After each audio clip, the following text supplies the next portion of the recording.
Today we are talking and continuing our conversation on inerrancy. Now, if you haven't watched the video prior to this, I really recommend that you go back and do that now.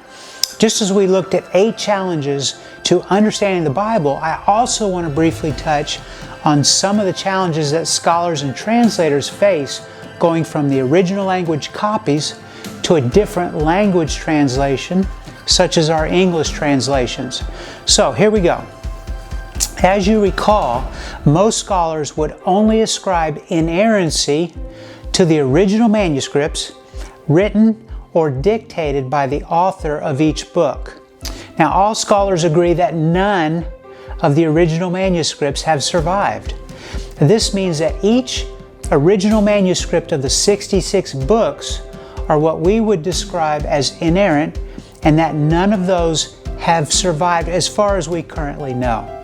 Now, we do know that and have thousands of original language copies, some of which are believed to be as close as 40 years from the original manuscript was written. These copies, they were written by scribes and experts and others who could read and write. And they mostly stuck to stringent guidelines to keep from making errors. Now, some were more accurate than others, though. Most scholars do not believe that God considers any of the manuscript copies that we have today to be inerrant. Instead, we ask the question, how accurate is this or is that manuscript? Now, when we line the 5,000 plus New Testament manuscripts alongside each other, we see quite a few variants between them. Most are quite minor, and scholars believe that none of the variants affect the essential doctrines, and only a small few non-essential doctrines get affected. Now, conservative scholars believe that when we line up all the manuscripts and utilize textual criticism, we can ascertain with relative certainty the original inerrant message that the original authors wrote or dictated. Liberal or progressive scholars would be more inclined to disagree. Now, in the last video, I suggested you listen to the interview of Dr. Dan Wallace and watch the debate between Dr. Dan Wallace and Dr. Bart Ehrman. I will again add them to the description below. These are probably the 2 most respected scholars on opposite sides of this conversation of inerrancy. Now, let's look at a few points brought out in these 2 pieces of content. The first is the interview of Dr. Dan Wallace by Preston on his podcast, Theology in the Raw. And by the way, if you're enjoying this content, if you don't mind, hit the subscribe button. It'll help us out quite a bit.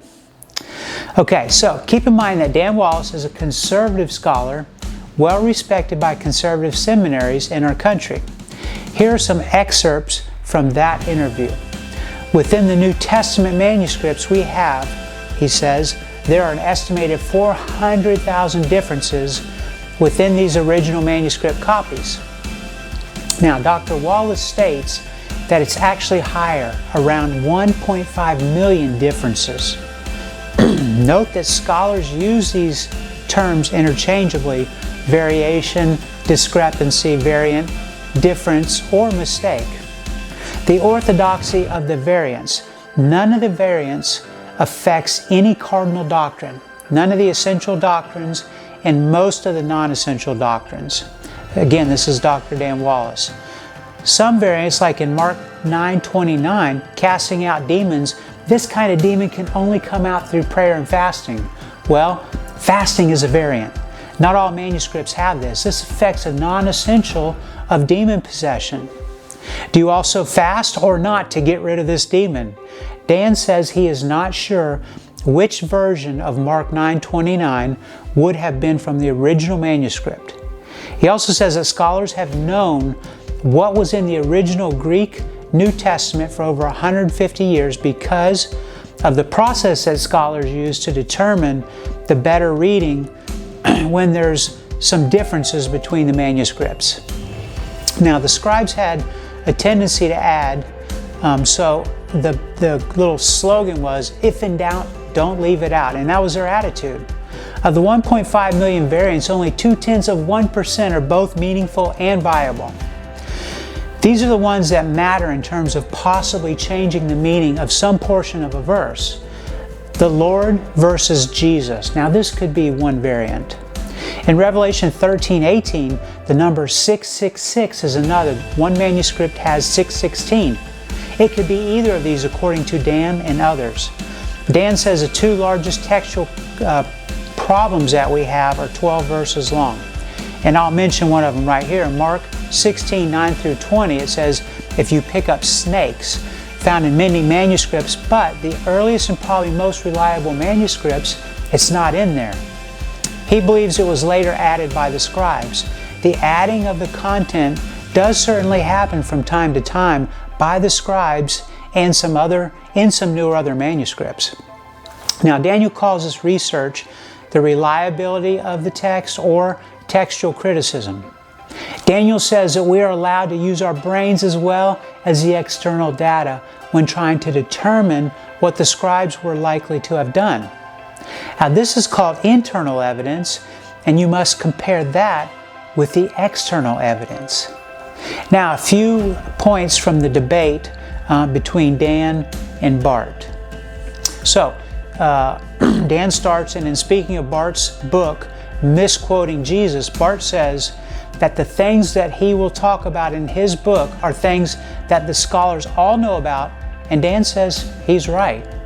Dan shares 5 things that he and Bart agree on.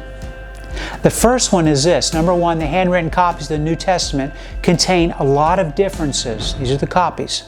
Number 2, the overwhelming majority of the variants affects nothing. Number 3, agreement on wording. Number 4, agreement even on significant passages.